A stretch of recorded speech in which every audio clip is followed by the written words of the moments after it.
একের পর এক ধারাবাহিক শেষ হওয়ার খবর টলিপাড়ায়। শুরু হতে না হতেই কম টিআরপির কারণে আবার কখনো চ্যানেল এবং প্রোডাকশন হাউসের মধ্যে বিবাদের কারণে শেষ হয়ে যাচ্ছে চলতি ধারাবাহিকগুলি। গত 17ই মে শেষ দিনে শুট করেছে চিরদিনই তুমি যে আমার টিম অন্দরের খবর।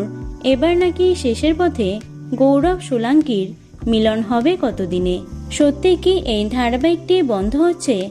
সূত্রের খবর, যেভাবে শুটিং হচ্ছে তাতে করে অনেকের মনে হচ্ছে যে ধারাবাহিকের একদম শেষ অংশের শুটিং চলছে। এ বিষয়ে মিলন হবে কতদিনে ধারাবাহিকের একজন অভিনেত্রী অলিভিয়া সরকারের সঙ্গে যোগাযোগ করা হলে তিনি জানিয়েছেন, এ বিষয়ে আমার কোনো ধারণা নেই।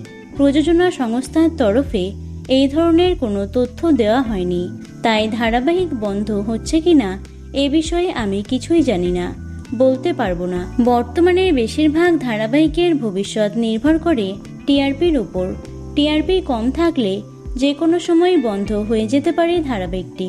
এই ক্ষেত্রেও সেটা হবে কিনা সেটাই ভাবাচ্ছে দর্শকদের।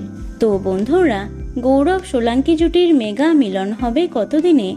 তোমাদের কেমন লাগে অবশ্যই কমেন্টে জানিও। ভিডিওটি লাইক এবং শেয়ার করো। এছাড়াও টলি দুনিয়ার অন্যান্য খবর পেতে চ্যানেলটি অবশ্যই সাবস্ক্রাইব করে রেখো। ধন্যবাদ।